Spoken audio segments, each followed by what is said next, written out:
Happy Kwanzaa. Once again, everyone, on this sixth day of Kwanzaa, Kuumba creativity. Our very special guest, as he has been all week, and we are so appreciative, and I hope you are as well.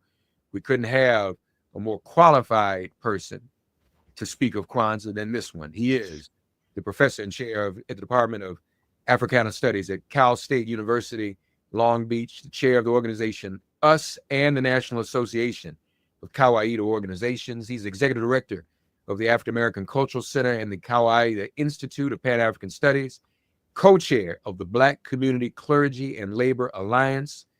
He is the author of numerous scholarly articles and books, including Kawaida and Questions of Life and Struggle, Ma'at, the Moral Ideal in Ancient Egypt, Selections from the Hosea, Sacred Wisdom of Ancient Egypt, Introduction to Black Studies, the fourth edition, Odu Ifa, the Ethical Teachings. We've talked a lot about the Odu Ifa this week and the Hosea. We need to learn more about those as we go forward as a people. He's also the subject of the book by Dr. Molefi Asante himself entitled Maulana Karenga, an intellectual portrait. And he's currently working on a major book entitled The Liberation Ethics of Haji Malcolm X, Critical Consciousness, Moral Grounding, and Transformative Struggle. But he's here, and this is what makes him most qualified. He's the creator of the Pan-African cultural holiday we call Kwanzaa, folks, and the Nguzo Saba, the 7 principles, and the author of the authoritative text entitled Kwanzaa, a celebration of family, community, and culture. We welcome once again to make it plain on this 6th day of Kwanzaa, Dr. Maulana Karenga. Dr. Karenga, habari gani? Kuumba, Asante sana, I really appreciate again being here. This year's annual Kwanzaa theme is celebrating Kwanzaa in difficult and demanding time, lifting up the light that lasts. And so we want to lift up the light of Kuumba today. Let us light the candle and lift up the lasting light of Kuumba, creativity, which calls on us, quote, to do always as much as we can in the way we can in order to leave our community more beautiful and beneficial than we inherited. This speaks of our local and national community, but also our world community as Africans, a world community, as humans, a world community, and as natural beings, Walimwengu in Swahili, world beings. That is also our community, the natural world. And we are to honor the ancient African ethical imperative of Suruj Ta, which means to constantly repair, renew, and remake the world, making it more beautiful and beneficial than we inherited. And through that, we create a new history and horizon of possibilities for us and all of humankind.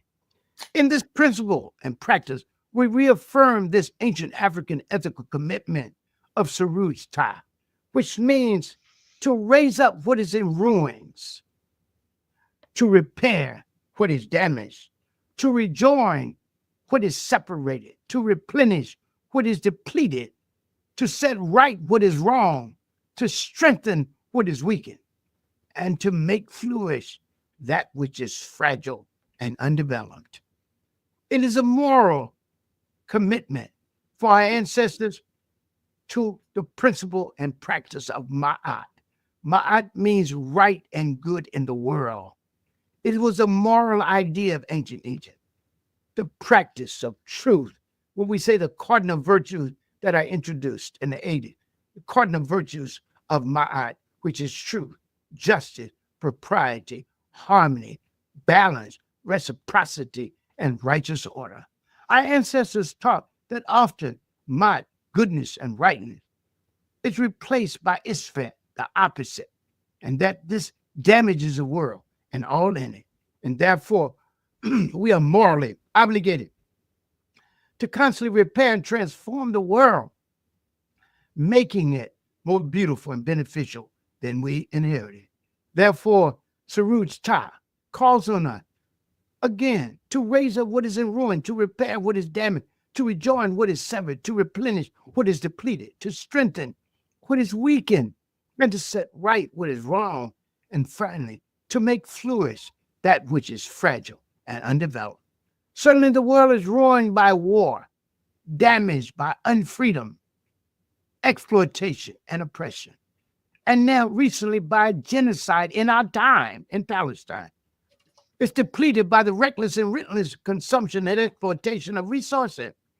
The world is divided by race and class and gender and sexuality, injustice and domination, and weakened by absence and attenuating the practice of life-giving and life-affirming values. And the Nguzo Saba become those life-affirming values, which starts with the first principle without which everything else is impossible. That is, a sense of unity, a sense of solidarity with fellow human beings and with the world. Moreover, the world is wronged by the social savagery and resultant suffering around us and through the world, and it is made ever more fragile by a refusal to be rightfully attentive to the future and the consequences of destructive and negative attitudes and actions we accept as normal, or in any case, as unrelated to us.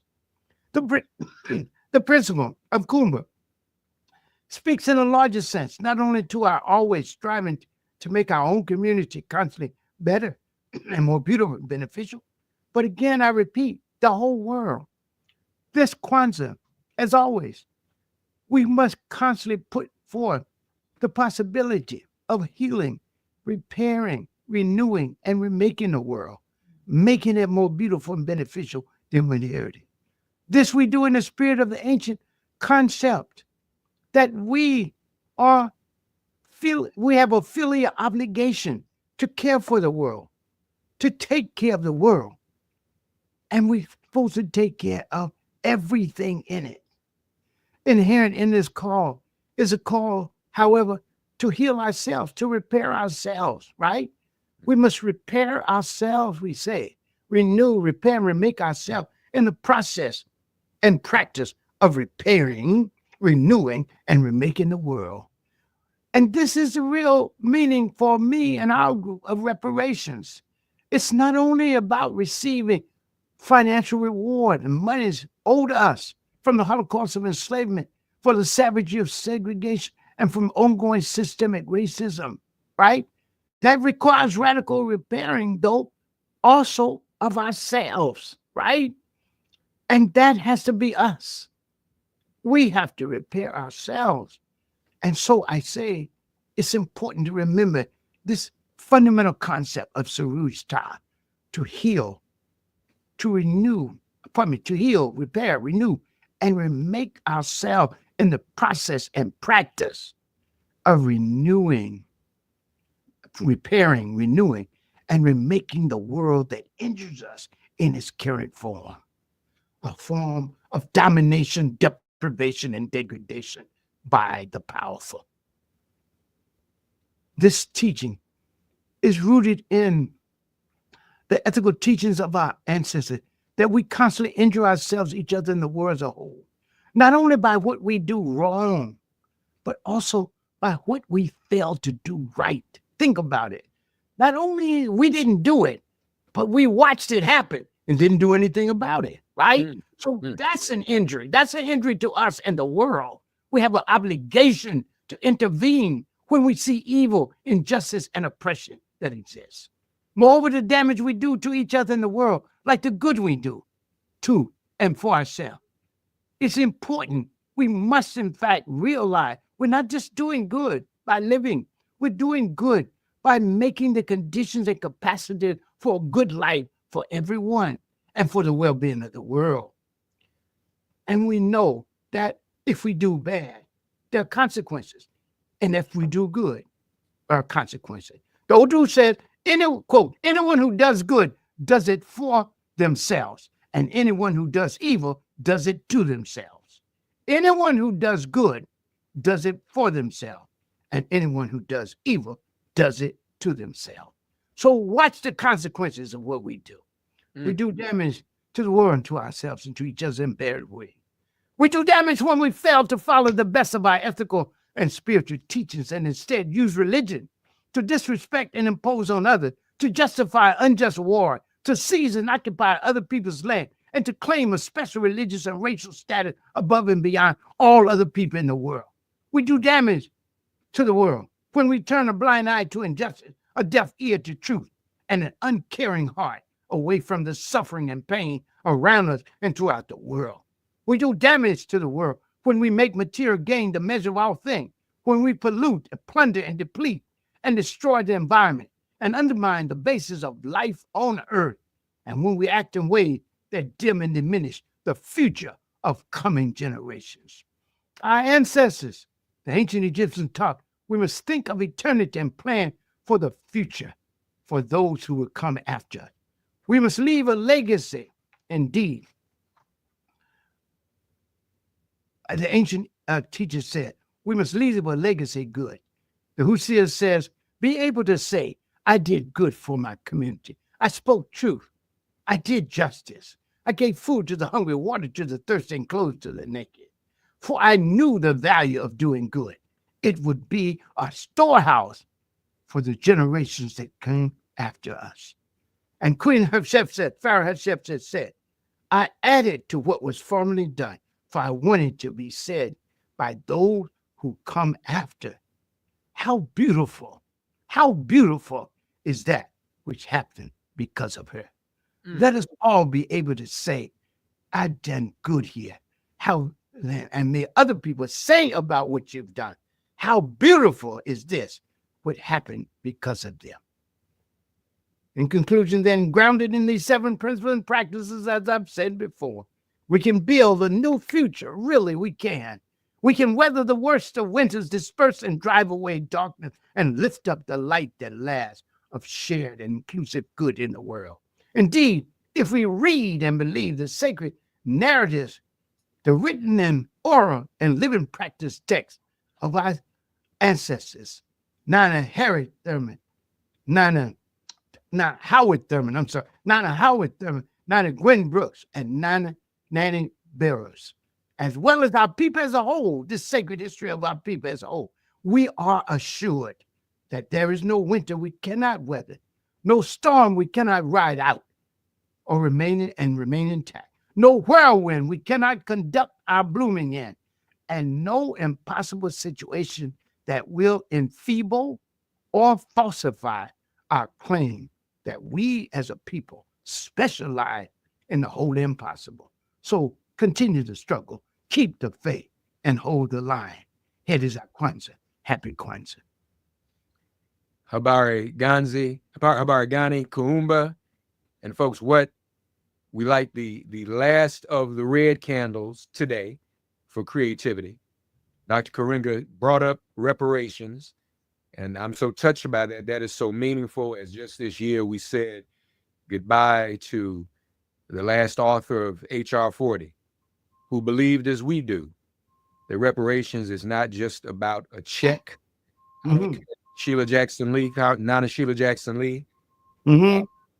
There are pseudo scholars who say it's only about a check and only about a check for a certain period of time. Mm.